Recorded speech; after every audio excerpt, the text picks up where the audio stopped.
ماءً فتیمموا صعیدا طیبا، اگر تمہیں پانی نہ ملے تو پاک مٹی کے ساتھ تیمم کرو۔ تیمم کا ہمارا بیان چل رہا تھا، تو اس کے اندر تیمم کا جو سبب ہے، تیمم کا کس صورت میں تیمم کرنا جائز ہے، وہ اللہ تعالیٰ نے بیان فرما دیا کہ وہ ہے کہ جب تم پانی نہ پاؤ۔ تیمم کرنا کب جائز ہے؟ کہ جب ہم پانی نہ پائیں۔ لیکن اسی کی وضاحت کرتے ہوئے کہ پانی نہ پانے کی کون کون سی صورتیں ہیں، یعنی کن کن صورتوں میں جو ہے وہ پانی پر بندے کو قدرت نہیں ہوتی، اس کو کھول کے جب علماء نے بیان کیا تو 10 صورتیں تھیں۔ کتنی صورتیں تھیں؟ 10۔ اور ویسے یہ ایک ہی جملہ ہے، اگر تم پانی نہ پاؤ تو تیمم کرو، یہ ایک ہی سبب ہے۔ لیکن اس کو جب کھول کے بیان کریں گے تو کتنی صورتیں بن جائیں گی؟ 10 صورتیں۔ تو اب اس کی طرف توجہ کیجیے گا، وہ 10 کی 10 ہم نے پچھلے درسوں کے اندر ڈسکس کر لی ہیں۔ آج انشاءاللہ ہم ان کا خلاصہ جو ہے وہ بیان کریں گے۔ درود پاک پڑھیے۔ الصلاۃ والسلام علیک یا رسول اللہ وعلی آلک و اصحابک یا حبیب اللہ۔ پہلی صورت ہے کہ ایسی بیماری ہو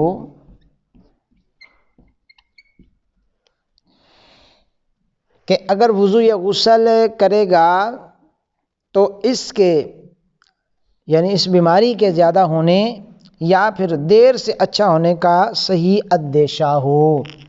ایسی بیماری ہو کہ اگر وضو یا غسل کرے گا تو اس بیماری کے بڑھ جانے یا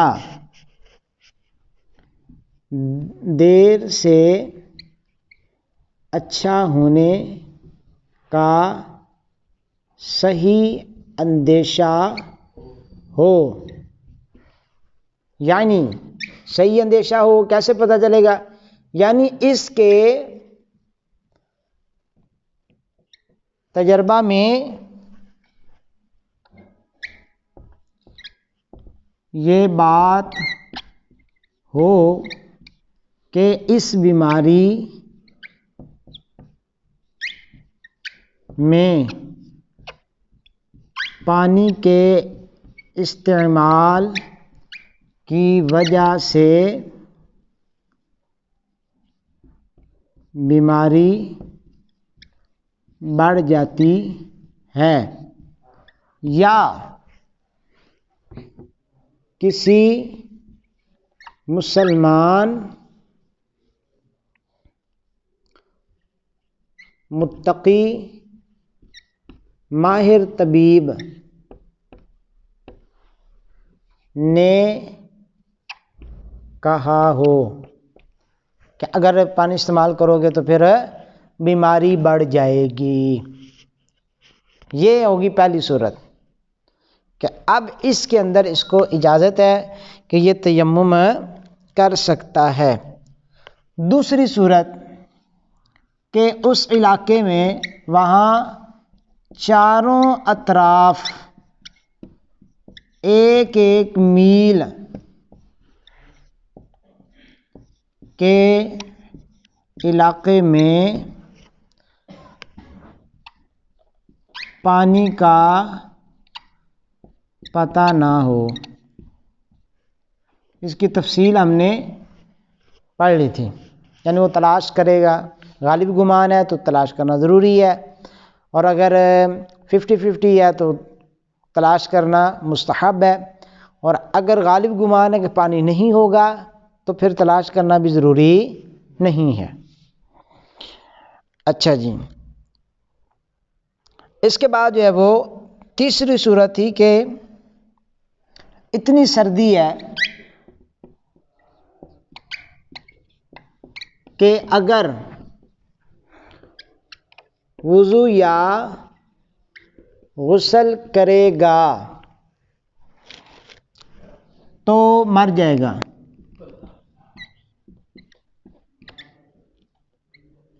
یا اس کا کوئی عضو تلف ہو جائے گا،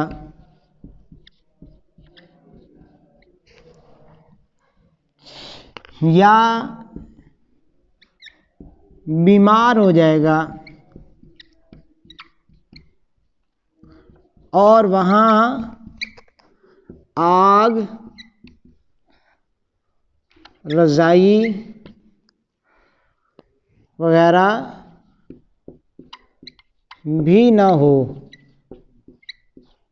کہ جس کو استعمال کر کے سردی سے بچ سکے۔ تو اب اس صورت کے اندر بھی تیمم کی اجازت ہے، ٹھیک ہو گیا جی۔ اتنی سردی ہے کہ اگر وضو یا غسل کرے گا تو مر جائے گا، یا مرے گا تو نہیں لیکن کوئی عضو تلف ہو جائے گا یا بیمار ہو جائے گا، تو اور وہاں پر آگ بھی نہیں ہے، کوئی رضائی بھی نہیں ہے، گرم کپڑا بھی نہیں ہے، ٹھیک ہے نا جی، کوئی ایسی شے نہیں ہے کہ جس بعد میں جو ہے وہ اس کا استعمال کر کے ٹھنڈ دور کر لے، تو ایسی صورت میں تیمم کی اجازت ہے۔ آگے جی نمبر 4 میں ہے دشمن کا خوف ہے، دشمن کا خوف ہو۔ خوف کیا ہے کہ دشمن جو ہے اسے مار ڈالے گا، یا اس کا مال چھین لے گا، یا اس کی آبرو ریزی کرے گا،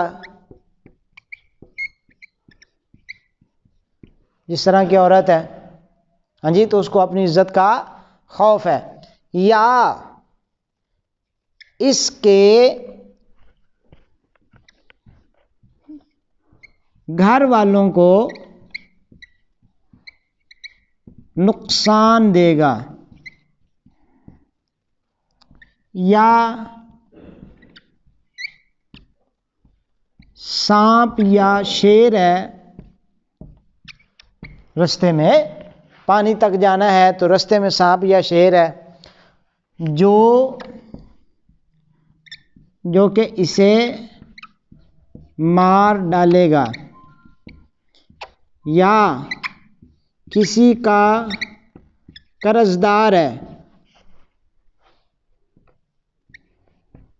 اور نادار ہے، کسی کا قرضہ دینا ہے پلے پیسے بھی نہیں ہیں، اور پڑھتا ہے کہ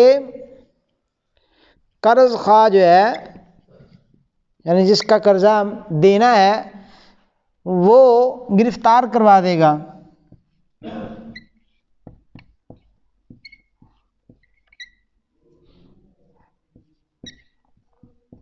تو ان صورتوں میں تیمم کی اجازت ہے۔ یعنی اس کے اور پانی کے درمیان دشمن ہے کہ اگر یہ پانی تک جائے گا تو وہ دشمن جو ہے اس کو مار ڈالے گا، یا اس کا مال چھین لے گا، یا اس کی آبرو ریزی کرے گا، یا اس کے گھر والوں کی عزت جو ہے وہ داؤ پہ چلے جائے گی، ٹھیک ہے نا۔ یہ اگر وہاں سے جاتا ہے تو دشمن جو ہے وہ اس کے گھر والوں کو نقصان دے سکتا ہے، یا رستے میں سانپ یا شیر ہے یا کوئی اور موذی جانور ہے کہ جو اس کو نقصان پہنچائے گا، تو یا کسی کا اس نے قرض دینا ہے اور یہ نادار ہے، پلے میں پیسے نہیں ہیں، اور پتہ ہے کہ قرض خواہ کی نظروں میں آ جاؤں گا تو وہ مجھے پکڑوا دے گا، گرفتار کر لے گا، تو ایسی صورت میں اس کو تیمم کی اجازت ہے۔ ٹھیک ہو گیا جی، یہ 4 صورتیں ہوگی۔ آگے پانچویں درود پاک پڑھ لیجیے. الصلاۃ والسلام علیک یا سیدی یا رسول اللہ وعلی آلک و اصحابک یا حبیب اللہ. رسی یا ڈول وغیرہ نہیں ہے کہ کنویں سے پانی کھینچ لے، یا بجلی نہیں ہے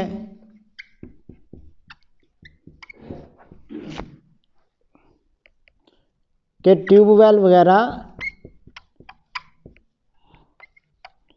چلا لے، یا نل کی ہتھی نہیں ہے، نلکے کی، کہ اس سے پانی کھینچ لے وغیرہ. یعنی یہ ایسی جگہ پر ہے، 1 میل کے علاقے کے اندر کنواں ہے اور کوئی پانی کا ذخیرہ نہیں ہے، یا ٹیوب ویل ہے، نلکا ہے، یا پمپ لگا ہوا ہے، لیکن کنواں تو ہے، رسی نہیں ہے، کنواں تو ہے، ڈول نہیں ہے جس سے پانی کھینچنا ہے، ٹیوب ویل تو ہے، بجلی نہیں ہے، ٹھیک ہے نا، جس کو چلا کر کے یہ ٹیوب ویل سے پانی لے. موٹر تو ہے لیکن بجلی نہیں ہے. اس طرح نلکا تو لگا ہوا ہے، اس کی ہتھی نہیں ہے. بات سمجھ آ گئی؟ تو ایسی صورت میں جو ہے وہ اس کو تیمم کی اجازت ہے، یہ تیمم کر سکتا ہے. اچھا جی، نمبر 6 پہ تھا پیاس کا خوف. پیاس کا خوف ہو، خواہ اپنی پیاس یا اپنے ساتھی کی پیاس کا خوف ہو، یا اپنے جانور کی پیاس کا خوف ہو.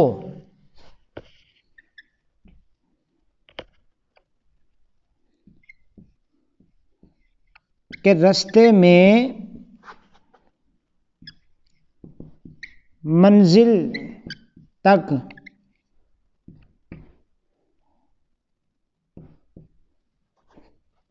پہنچنے میں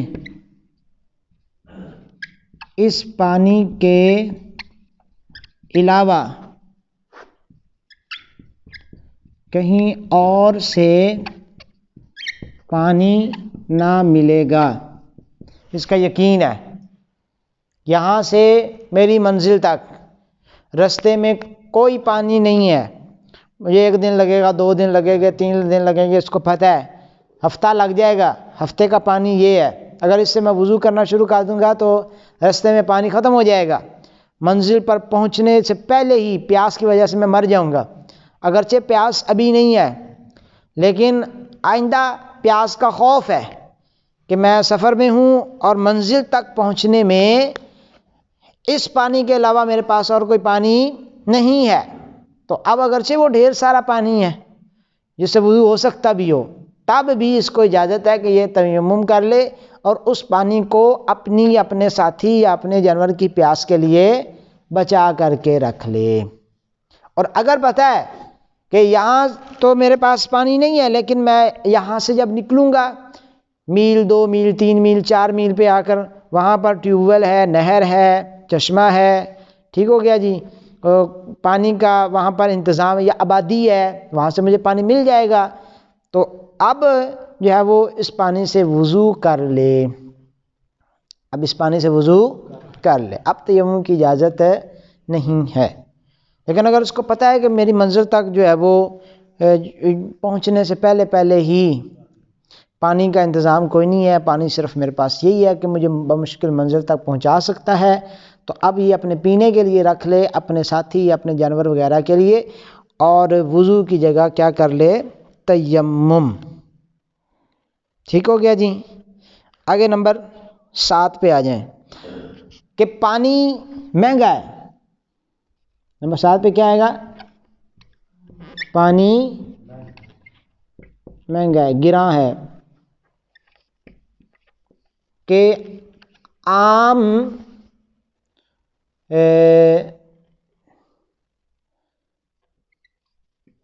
رقم کے بجائے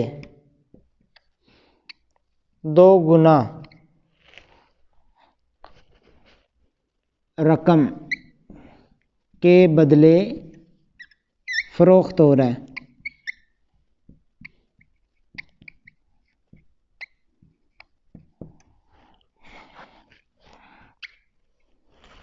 پانی مہنگا ہے، جتنے میں عام دنوں میں پانی بکتا ہے 1 لیٹر 2 لیٹر کی جو عام دنوں میں رقم قیمت ہے، تو آج اس سے دگنی میں ہے، مہنگا ہے. تو اب جو ہے اس کو اجازت ہے کہ یہ وضو کی جگہ تیمم کر سکتا ہے. اور اگر پانی اسی رقم پہ بیچا جا رہا ہے جس رقم پہ عام دنوں میں بکتا ہے، تو اب یہ پانی خریدے گا اور خرید کر کے وضو کرے گا. اگر اس پر غسل فرض ہے تو غسل اپنا کرے گا پانی خرید کر، اب معافی نہیں ہے. یا پھر یہ تھا کہ پیسے اس کے پاس پورے سارے ہیں، ٹھیک ہو گیا جی، جو اس کی ضرورت کے لیے ہیں، مثلا کھانے پینے کے لیے ہیں، اور اس کو پتہ ہے کہ میں مسافر ہوں. جس طرح کل بھی اس کی مثال بیان ہوئی تھی کہ عرب شریف میں ہو، عمرہ پہ گیا ہے، ہاں جی، وہ پورے سارے پیسے ہوتے ہیں بندے کے پاس. اب وہاں پر پانی خریدنا پڑ جائے تو بندے کو پریشانی ہوتی ہے. تو اب اگر پتہ ہے کہ میرے پاس پورے ریال ہیں، یہ میرا 1 ہفتہ جو رہ گیا، 2 ہفتے جو رہ گئے، ان میں بمشکل میرا وہ کھانے پینے کا ہی انتظام ہوگا، اضافی میں پیسے لے کر نہیں آیا. بعض ہوتے ہیں وہ اضافی بھی لے کر جاتے ہیں، وہاں جا کر خرید و فروخت کریں گے، تسبیحاں خریدیں گے، مصلے خریدیں گے، کھجوریں خریدیں گے، ہاں جی، تو کوئی تو وہ کیا کہتے ہیں کمبل خریدتے ہیں. تو جو اضافی پیسے اگر لے کر گیا ہے تو ان کے ہوتے ہوئے یہ نہیں کہہ سکتا کہ اب جی میں نے تو اسے تسبیحاں خریدنی ہیں، لہٰذا یہ میری ضرورت کے ہیں تو لہٰذا میں جی پانی نہ خریدوں. تسبیحاں ضرورت میں نہیں آئیں گی، کھجوریں ضرورت میں نہیں آئیں گی، کمبل ضرورت میں نہیں آئے گا، مصلے ضرورت میں نہیں آئیں گے. تو جو کھانے پینے کی اگر پیسے ہی اتنے ہیں کہ صرف کھانے پینے کے لیے ہیں، تو پھر اب بھی اس کو اجازت ہے کہ یہ پانی نہ خریدے بلکہ تیمم کر لے. اچھا، نمبر 8 پہ تھا کہ یہ گمان ہو کہ اگر میں پانی کی تلاش کروں گا تو میرا قافلہ نکل جائے گا، ریل نکل جائے گی، گاڑی نکل جائے گی. تو ایسی صورت میں بھی تیمم کی اجازت ہے. اگر پانی کی تلاش میں نکلا تو قافلہ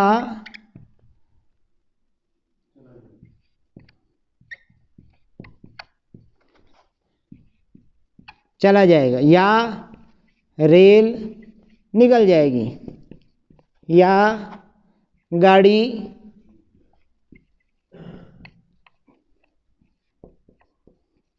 چھوٹ جائے گی. ان سب صورتوں کے اندر تیمم کی اجازت ہے، تیمم کر لیں. نمبر 9 پہ ہے نماز.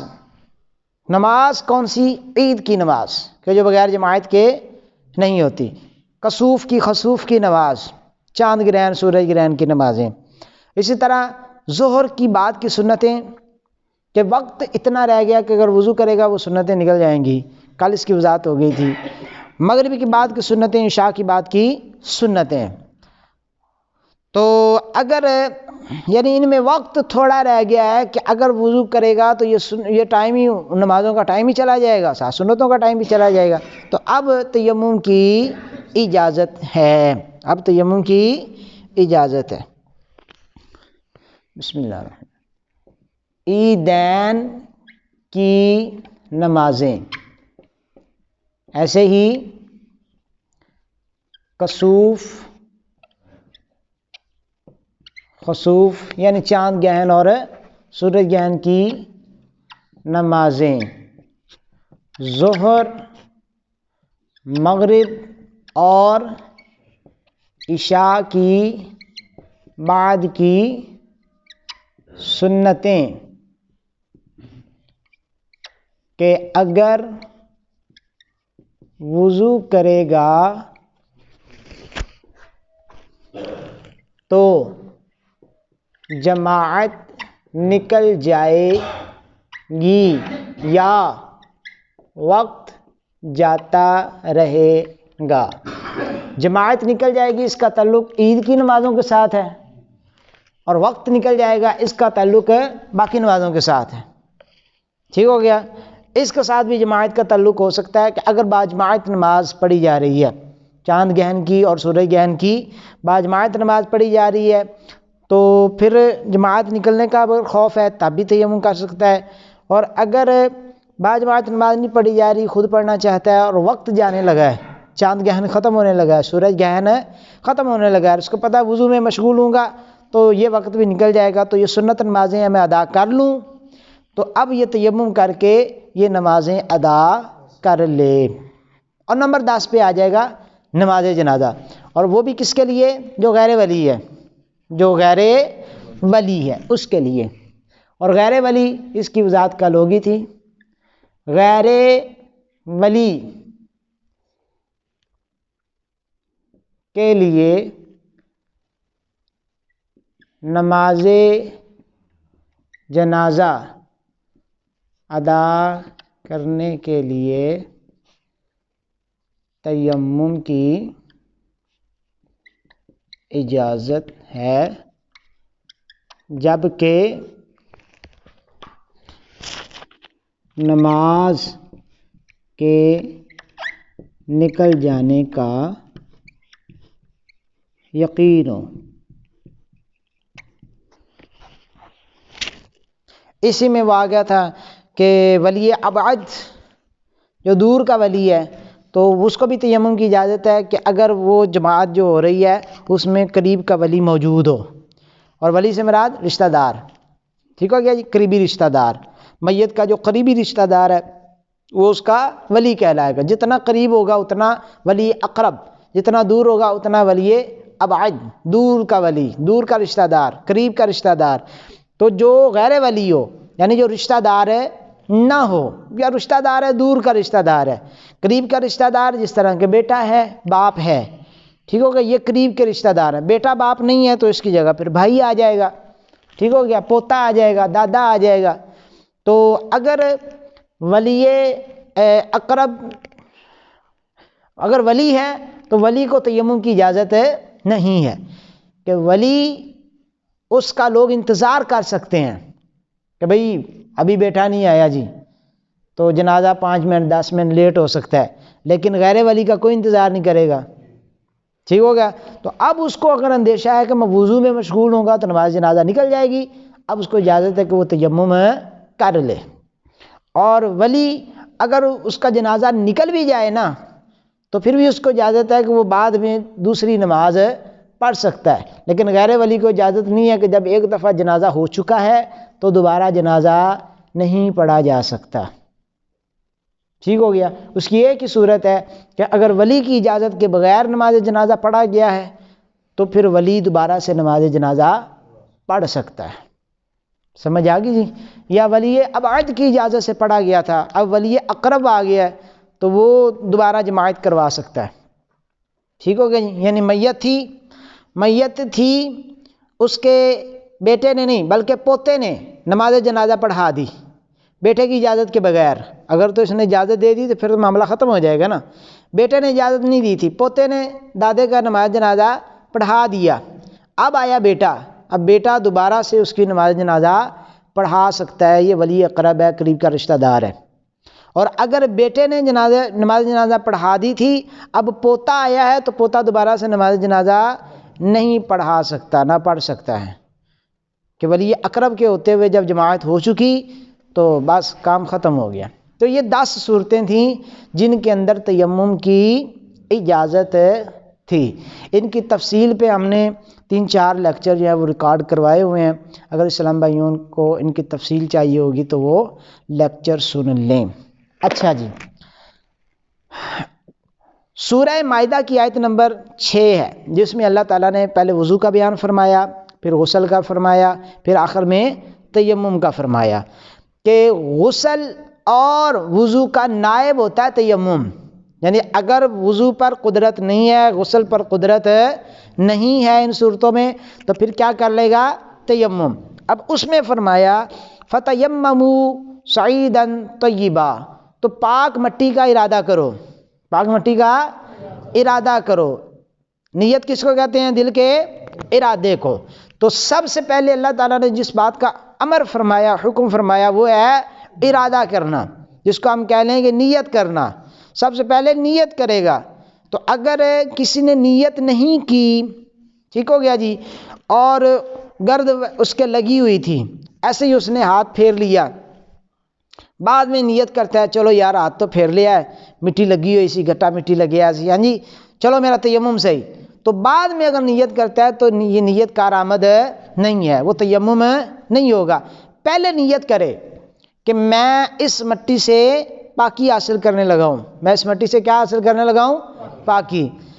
تو فَتَيَمَّمُوا صَعِيدًا طَيِّبًا، تو پاک مٹی کا ارادہ کرے. اب اس میں یہ بھی پتہ چل گیا کہ مٹی کون سی استعمال کرنی ہے؟ جو پاک ہو. اب مٹی کی جنس سے جتنی بھی چیزیں ہیں ان سب سے تیمم کرنا جائز ہے. اب کیسے پتہ چلے گا یہ مٹی کی جنس سے ہے؟ جس طرح ریت ہوتی ہے، چونا ہوتا ہے، پتھر ہوتے ہیں، عقیق ہوتا ہے، ہاں جی مختلف زمین سے چیزیں نکلتی ہیں، پتھر نکلتے ہیں. تو مٹی کی جنس سے جو شے ہوتی ہے وہ نہ تو جلتی ہے، ٹھیک ہو گیا، اگر اس کو آگ لگائی جائے تو وہ جلتی نہیں ہے، نہ ہی وہ پگھلتی ہے. جس طرح لوہا پگھل جاتا ہے نا، سونا پگھل جاتا ہے، چاندی پگھل جاتی ہے، تو یہ مٹی کی جنس سے ہوتی ہے شے، وہ پگھلتی نہیں ہے، اس کو آگ لگتی نہیں ہے، وہ راکھ نہیں ہوتی. ٹھیک ہو گیا جی، تو جلے گی تو راکھ ہوگی. تو اب مٹی کی جنس سے جو بھی ہے، وہ مٹی ہے، وہ پتھر ہے، وہ ریت ہے، جس کی میں یہ خاصیت ہو کہ وہ جلنے سے نہ جلتا ہو اور کوئلہ نہ بنتا ہو اور پگھلتا نہ ہو، تو اس سے تیمم کرنا جائز ہے. اور جو جل اٹھے، جو کوئلہ بن جائے یا جو پگھل جائے، جس طرح لکڑی کوئلہ بن جاتی ہے، ہاں جی، اور یہ 2-4 دھاتیں بیان کی تھیں، جس طرح سونا، چاندی، لوہا، پتل وغیرہ یہ پگھل جاتے ہیں، ٹھیک ہو گیا جی. تو اب ان سے تیمم کرنا جائز نہیں ہے. ہاں اگر ان پہ گرد لگا ہوا ہے، ان پہ گھٹا مٹی چڑھا ہوا ہے، تو اس گٹا مٹی سے جو ہے وہ ہاتھوں کو جو ہے وہ گرد آلود کر کے تو پھر اپنے چہرے کا مسح کرنا اور ہاتھ کا مسح کریں گے تیمم کی نیت سے، تو تیمم ہو جائے گا. اچھا، پہلا اللہ تعالیٰ نے ارشاد فرمایا فَتَيَمَّمُوا صَعِيدًا طَيِّبًا، پاک مٹی کا ارادہ کرو. تو پہلا فرض ہو گیا نیت کرنا. پہلا فرض کیا ہو گیا؟ نیت کرنا. اور دوسرا فرض ہے اسی آیت کے آگے اللہ تعالیٰ نے جو ارشاد فرمایا کہ اپنے چہروں کا مسح کرو. آیت کریمہ دیکھ لیجئے گا، سورہ مائدہ کی آیت نمبر 6. اپنے چہروں کا مسح کرو اور اپنے ہاتھوں کا مسح کرو. تو دوسرا فرض ہو گیا چہرے کا مسح کرنا. اور چہرے سے مراد وہی ہے جو ہم نے وضو کے بیان میں چہرے کی مقدار پڑھی تھی، بیان کی تھی، کہ لمبائی میں جہاں سے عموماً بال اگتے ہیں، یہاں سے لے کر ٹھوڑی کے نیچے تک، یہ سارا لمبائی میں چہرہ ہے. اور چوڑائی میں ایک کان کی لو سے دوسرے کان کی لو تک. تو اس سارے چہرے کا جو اندر یہ ٹکیا ہے، اس پر وہ جو مٹی کے ساتھ آلودہ ہاتھ ہے، تو اس کو اچھی طرح سارے حصے پر، ایک ایک ذرے پر چہرے کے اس کو پھیرا جائے گا. البتہ یہ جو بھویں ہیں، بروٹے، یہ جو مونچھیں ہیں یا جو داڑھی ہے، ان کے بالوں کے اوپر ہاتھ پھیر جانا ضروری ہے. جلد تک ہاتھ ضروری نہیں ہے، بالوں پر جو ہے وہ ہاتھ پھر جائے. بھووں کے اور اسی طرح پلکوں مونچھوں اور داڑھی کے جو بال ہیں ان بالوں کے اوپر وہ ہاتھ پھر جائے. ایسے ہی جو ہے وہ یہ ناک کے نتنوں کے نیچے کی جو جگہ ہے، اگر اسلامی بہنیں ہیں تو انہوں نے جو پھول پہنا ہوتا ہے یا نتھ وغیرہ پہنی ہوتی ہے اس کو اتار لیں کہ بغیر اتارے نیچے تک ہاتھ نہیں پہنچے. پانی کا معاملہ اور ہے کہ پانی تو پہنچ جائے گا، ہاتھ نہیں پہنچے گا، تو اس لیے اس کی احتیاط وضو کی احتیاط سے بھی زیادہ ہے. وہاں تو پانی پہنچ جاتا ہے جہاں پہنچایا جائے، لیکن یہاں پر ہاتھ جو ہے ان کو مس کرنا ہے تو بغیر جو ہے وہ پھول وغیرہ اتارے یا جو نتھ وغیرہ انہوں نے پہنی ہوتی ہے اس کو اتارے تو یہ ہاتھ وہاں تک نہیں پہنچیں گے. ایسے ہی جب ہاتھوں کا مسح کرنا ہے تو ہاتھوں میں جو رنگ پہنی ہے، انگوٹھی پہنی ہے، یا جو چھلا پہنا ہوا ہے، یا چوڑیاں پہنی ہوتی ہیں اسلامی بہنوں نے، تو یا کوئی بھی زیور جو پہنا ہوا ہے اس کو اتارنا ضروری ہے، یا اس کو حرکت دے اور اس کے نیچے جو ہے وہ ہاتھ پھیر لے. اور زیور وغیرہ اگر بغیر اتارے جو ہے وہ نیچے ہاتھ نہیں پھرتا تو پھر اس زیور کا اتارنا ضروری ہے. تو اب تیسرا فرض ہے دونوں ہاتھ جو ہیں وہ کونیوں سمیت ان کا مسح کرنا. تو یہ 3 فرائض تھے تیمم کے. اب اس کا طریقہ کار کیا ہے؟ دونوں ہاتھوں کی جو ہتھیلیاں ہیں، ہاں جی، ہاتھوں کا جو پیٹ ہیں، ہتھیلیاں ہیں، ان کو پاک مٹی پر جو ہے وہ مارے گا. پاک مٹی پر انگلیاں کشادہ ہوں اور پاک مٹی پر یوں مارے گا. اور پھر اگر ہاتھوں پہ مٹی زیادہ لگ گئی ہے تو اس کو جھاڑ لے. اس طرح ہاتھوں پہ مٹی جو لگی ہوئی زیادہ اس کو جھاڑ لے. جھاڑنے کے بعد اب دونوں ہاتھوں سے جو ہے وہ اپنے چہرے کا مسح کرے کہ جو چہرے کی حد ہے اس سارے حصے پر جو ہے وہ پانی اپنا جو ہاتھ ہیں وہ پھر جائیں، وہ مٹی والے آلودہ ہاتھ جو ہیں وہ پھر جائیں. تو جب سارے علاقے پر چہرے کے یہ مٹی والے ہاتھ پھر جائیں گے اب یہ چہرے کا مسح ہو گیا. اب اسی طرح دوبارہ پھر پاک مٹی پر جو ہے وہ ہاتھ مارے گا، اور اگر زیادہ مٹی لگی ہے تو جھاڑ لے. اب دائیں ہاتھ کا پہلے مسح کرے اور بائیں ہاتھ کا بعد میں مسح کرے. اب اس کا سنت طریقہ کیا ہے کہ الٹے ہاتھ، بایاں ہاتھ جو ہے اس کی یہ جو انگلیاں ہیں، الٹے ہاتھ کی یہ انگلیاں ہیں، ان کو سیدھے ہاتھ کی انگلیوں کی پشت پر رکھے. ہتھیلی نہیں رکھنی، ابھی نہیں رکھنی. ان کو انگلیوں کے پشت پر رکھے اور سرے سے کھینچتا ہوا جو ہے وہ پیچھے تک لے جائے. ٹھیک ہو گیا جی، اوپر چڑھا لیا. اب جو ہے ہاتھ کے پیٹ کی باری آ گئی اور ادھر ہتھیلی لگا لے. انگوٹھا نہیں ابھی استعمال کرنا، انگوٹھا ابھی استعمال نہیں کرنا. ہم نے جب سٹارٹنگ پوائنٹ لیا تھا تو انگوٹھا دائیں ہاتھ کا رہ گیا تھا، ہم نے انگلیوں کی پشت سے شروع کیا تھا. تو یوں کرتے ہوئے جب آئیں گے یہاں انگوٹھا رہ گیا باقی، اس کو ہم انگوٹھے کے ساتھ اس کا مسح کریں گے آخر میں. تو یہاں سے کھینچتے ہوئے پیچھے لے جائے اور پھر جو ہے ہتھیلی کا جو ہے وہ ہتھیلی لگا لے اور بازو کا پیٹ آ جائے گا، اس کو کھینچتے ہوئے جو ہے وہ آگے تک لے آئے. ٹھیک ہو گیا. اب جو ہے وہ انگوٹھے کے ساتھ انگوٹھے کی پشت کا مسح کر لے. رہ گئی یہ ہتھیلی اور انگوٹھے کا اندر والا پیٹ، وہ تو جب مٹی پہ مارا تھا تو مٹی اسی وقت اس پر لگ گئی تھی. ٹھیک ہو گیا جی، باقی یہی رہ گیا تھا علاقہ، تو اس پر اچھی طرح جو ہے وہ ہاتھ پھیر لے. اور اسی طرح جب الٹے ہاتھ کا مسح کرنا ہے تو دائیں ہاتھ کی جو انگلیاں ہیں ان کا پیٹ بائیں ہاتھ کی پشت، انگلیوں کی پشت پر رکھے اور یوں پیچھے کو کھینچ لے. اب جو ہے وہ پیٹ جو ہے وہ ہاتھ کا جو پیٹ ہے اس پر جو ہے وہ ہتھیلی لگائے اور یوں پیچھے کو کھینچ لے. ٹھیک ہو گیا، یا اس طرح کھینچ لے اور پھر جو انگوٹھے پر انگوٹھے کو مسح کر لے، انگوٹھے پر انگوٹھے کا مسح کر لے یوں. تو کوئی بھی جو ہے وہ بال برابر حصہ بھی باقی نہ رہے کہ جس پر ہاتھ نہ پھرا ہو. ایک بار مسح ایک بار ہی کیا جائے گا، سنت بھی ادا ہو جائے گی، فرض بھی ادا ہو جائے گا. آخر میں ایک بات سماعت فرما لیں، ہر وہ شے کہ جس کے ساتھ وضو ٹوٹ جاتا ہے، ہر وہ شے جس کے ساتھ وضو ٹوٹ جاتا ہے، وہ ہم نے 23 باتیں پڑھی تھیں یاد ہو تو، ہر وہ شے جو وضو کو توڑ دیتی ہے یا جس کی وجہ سے غسل فرض ہو جاتا ہے وہ تیمم کو بھی توڑ دے گی. ٹھیک ہو گیا جی. ہر وہ شے جس کے ساتھ وضو ٹوٹ جاتا ہے یا غسل فرض ہو جاتا ہے وہ تیمم کو بھی توڑ دے گی، جس طرح کہ پیشاب ہے، پخانہ ہے، منی ہے، مزی ہے، ودی ہے، نیند ہے. ٹھیک ہو گیا جی. غشی ہے، جنون ہے، مباشرت فاحشہ ہے، حیض و نفاس ہے، استحاضہ ہے. تو یہ ساری چیزیں جو ہیں جس طرح وضو کو توڑ دیتی ہیں یا ان میں سے بعض جو ہیں جو غسل کو فرض کر دیتی ہیں، اسی طرح یہ تیمم کو بھی توڑ دیں گی. ایک اضافی شے ہے، وہ یہ ہے کہ اگر پانی پر قدرت حاصل ہو گئی، کیا ہوا؟ اگر پانی پر قدرت حاصل ہو گئی تو بھی تیمم ٹوٹ جائے گا، تو بھی تیمم ٹوٹ جائے گا. مثلا ان 10 صورتوں میں اس نے تیمم کیا تھا، اب جس عذر کی وجہ سے کیا تھا وہ عذر ختم ہو گیا تو اب اس کا تیمم ٹوٹ گیا.